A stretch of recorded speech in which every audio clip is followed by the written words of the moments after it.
We need to understand that he wants to address the issue of China, and with the actions he has taken, I think he has significantly weakened China's position. But today, China has a significantly negative level of investments in recent years. China's economy is increasingly deteriorating. China's 25th year budget simply demonstrates the desire, the willingness in the upcoming fiscal year to burn it, just simply burn it once more, burn it again, to show that everything hasn't fallen apart. In reality, China is, in the grand scheme of things, inevitably doomed, and I'm just quite amazed at how quickly everything is collapsing.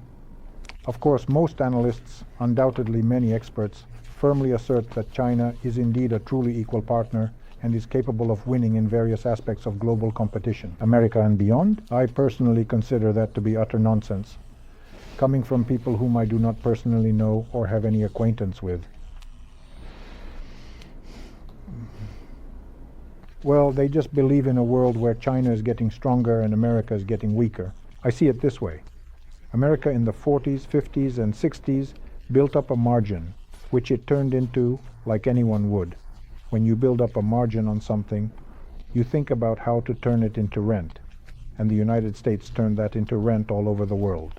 Turn it into rent, and the United States essentially turned that into rent all over the world. They secured rent flow to America, and it was fine as long as it worked. The obstructed flow of this rent into America created a system that guaranteed security, and for so long, when it worked for America, it was okay. But when Europe first and then China got involved in this system of free security, it turned out that this system stopped working for the United States, and American corporations started behaving as if they didn't have any loyalty to their homeland and so on. American corporations started behaving without loyalty. Trump is bringing jobs back, reindustrialization is underway, of loyalty to their homeland and so on. And what Trump is doing now is bringing the margin back to the United States.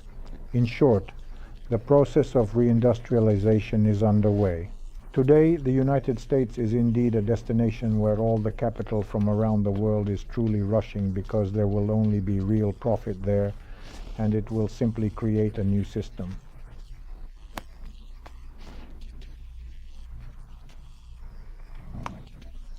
In the sense that not everyone will be allowed in. There will be those who will be excluded from it, and countries like Russia and China will just be somewhere on the periphery, facing restrictions and strong sanctions. French shoring by Janet Yellen means only US allies participate. Trump said dollar alternatives won't join. She called it French shoring. In short, it's a global economy where only reliable and trustworthy partners of the United States will fully participate. Trump said that those who want to create a currency that would serve as an alternative to the dollar will not participate in it. Really, that's why the statement stirred things up, that all those who are globally fighting against the 20 countries, that they should make a statement that they do not intend to do this. Those who do not do this will be excluded. I don't believe that India would want to be excluded, or that South Africa or Brazil would. With Saudi Arabia? Yes, indeed, with Saudi Arabia, he already said that the issue in the Middle East is resolved. So I agreed upon, I think, 3 specific issues and some additional details. The first question, this is a return to the Abraham Accords of 2020. Second, he agreed that oil will be sold exclusively for dollars. In short, essentially, a return to the Nixon agreements of 1974, oil in dollars. Yes. And the third point is to flood the market with a significant amount of inexpensive oil to take away from aggressors, yes, dictatorial regimes, resources, not just. And first of all, to weaken China's benefit from controlling Russia, because when oil is at 80 or 90 and China gets it for 40, they get a significant real benefit. Well, if oil is at 35, the real benefit will not be significant anymore, because I believe that Trump will use China as a tool in various diplomatic and economic ways to pressure Russia. He will play it in such a way that China will get options, because China will get tough options, regardless of everything. But if it goes for cooperation on the issue of, in a strategic manner, and various potentially significant and important collaboration and cooperation on this particular matter, North Korea, Russia, which currently has the status of North Korea. These circumstances will soften the blows that the Chinese economy will receive.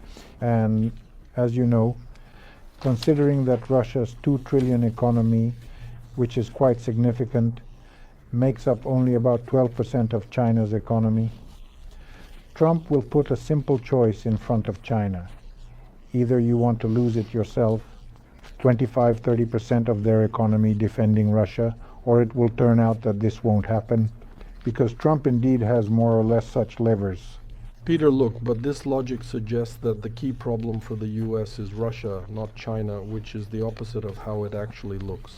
No, indeed. For Trump, the key and significant challenge is China, specifically, but he's addressing it in a certain economic and geopolitical way, through an economic collapse. He is specifically discussing the imposition of post-war tariffs on Chinese exports at a potentially significant 60%, which could have an economic impact. If there are 60% tariffs on exports from China, such as electronics and textiles, plus Chinese goods coming into the United States from Mexico and Canada, then China, in order to maintain its markets, for example, in the US and other countries.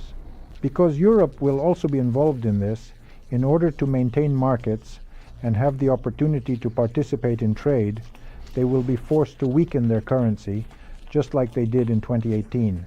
In 2018, Trump imposed 20% sanctions, 20% tariffs, and China, in order not to lose the market, was forced to lower its currency value by 10%. So China simply took the economic hit.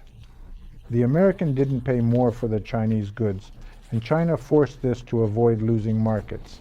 Now, if such a system is potentially implemented and prices are at 50%, because 30% are just goods from China, but if these are, for example, Chinese goods from China, Mexico, and Canada in the market, then it will be 50% in AUNI.